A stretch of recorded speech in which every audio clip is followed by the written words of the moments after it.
speaking of the Taliban, what do you think we have to say in the book about Pakistan? Does success in Afghanistan depend on a strong and working alliance with Pakistan? That's been the conventional wisdom, but I've grown to believe now that Pakistan is an obstacle to a stable Afghanistan. Again, Pakistan is an obstacle to a stable Afghanistan, and we might be better off completely cutting our ties to Pakistan than trying to revitalize those ties. Pakistan's interests and our interests in Afghanistan are very, very different. The Pakistanis do not want a Karzai type government or a stable government in Afghanistan, and that's because the Pakistanis had a great deal of influence when the Taliban was in power.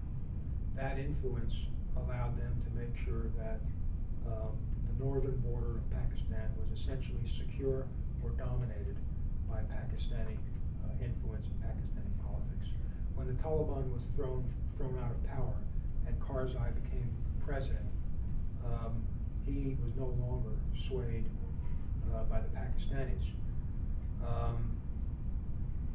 And he allowed the Indians to come into Afghanistan to create jobs, roads, set up consulates, all of which has really infuriated the Pakistanis.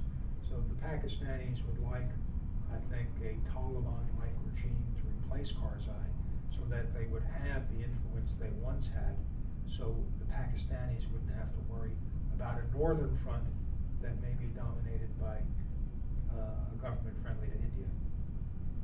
One of the, I think, cool things about this book is that it really prods readers to think in a fresh and often unintuitive way about what is really in the national interest of the United States. But alongside just what we might call brute interests, one forceful set of concerns that might motivate U.S. policy are actually ethical concerns, and people at both high levels and in the population worry about drawing down forces in Afghanistan and seeing a civil war arise in the wake of our occupation, a civil war between the Taliban and maybe the non-Pashtun tribes. And that worry is something that motivates many people to think we need to stay, or we need to stay until the central government really is strong enough to stabilize the whole place. And I wrote a chapter in the book that actually argues that we don't have an ethical duty, strictly speaking, to occupy Afghanistan in order to protect the population from that kind of civil strife. But I want to invite you to tell us what you think might be the most vexing ethical questions that arise in the next year or two as we try to find our way in Afghanistan. Well, you're probably the best person to answer that, but there are several Afghan experts that think that once we leave, there will be an Afghan solution, and that Afghan solution may involve some sort of civil war. There are other Afghan experts that do not think there will be a civil war because it's not in the nature of the Afghans to go after one another. But, I mean, they have gone after one another in the past. And we have armed and trained and supplied a lot of Afghans over the last 10 years. So any type of fighting, once we depart, has the potential for being very lethal, very bloody, and very long, because the resources exist within the country. Now, that's not to say that we have an ethical responsibility to stay there forever to preclude this from happening, because I think at some point the Afghans have to sort this out on their own. But I think there is legitimate concern for a very violent civil war that is fueled by arms, that we have supplied to the Afghans. And maybe you should comment on that, since you wrote that wonderful chapter about. Yeah, it seems to me that rather than think of that as an absolute duty, we have an absolute duty to prevent such a war, and even if it means a long occupation that's unpopular both here in the United States and there in Afghanistan, we should be thinking about it differently. That we have an ethical reason to try to diminish the probability of such a war, and make sure that the funds, foreign funds and foreign arms that are necessary to fighting that kind of war, that the flow of those resources is interrupted. And that'd be a better way of thinking about how to behave ethically than the more rigid way, saying, well, we must prevent that from happening at all costs, no matter what, even if it's an occupation that lasts as far as the eye can see. Well, trying to prevent that will probably cost a lot of lives, and may result in civil war anyway. So at some point, the Afghans really do need to sort this out. The issue is, once they sort it out, what is the posture, the position that the United States? So do you think we're well prepared at this point from a policy point of view to deal with the Civil War? No, I don't think that issue has really been seriously discussed. And a civil war in Afghanistan will also involve regional players. Regional players will side with different factions.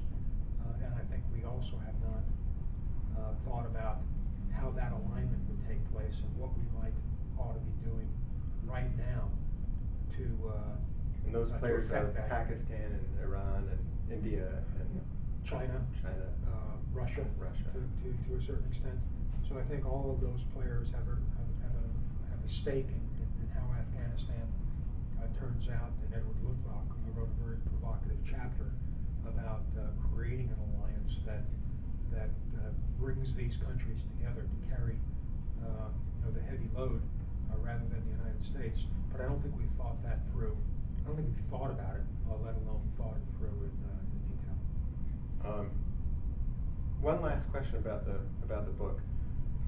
One of the things that's unusual about this as an edited volume is that many of the contributors disagree with each other, and disagree with each other directly.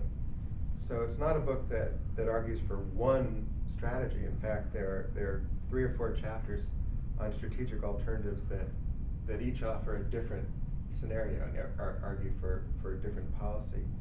What made you, as an editor, want to include so many disagreeing voices?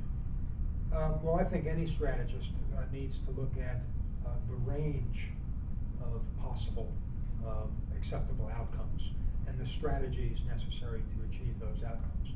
And the entire political space, I think, needs to be explored. Now, interestingly, even though the strategies are very, very different, there's also some common ground among all of them. Assuming that we do have interests in Afghanistan, there are elements, I think, of each of the strategies that can help sort of illuminate the way for what the United States might do to secure our interests in the region. So that was the goal of the book, and actually it was your insight and recommendation from a previous meeting that we had, where you were pretty strong about the editors really exercising their editorial voice at the end and throwing something down on paper that sounded like recommendations. So that's what we did, and I think that was a very good recommendation. So thank you for having us do that. Afghan Endgames, Georgetown University Press, just out. An effort to help anyone who wants to understand what we should do there, figure out our optimal policy and strategy for the next year or two and beyond.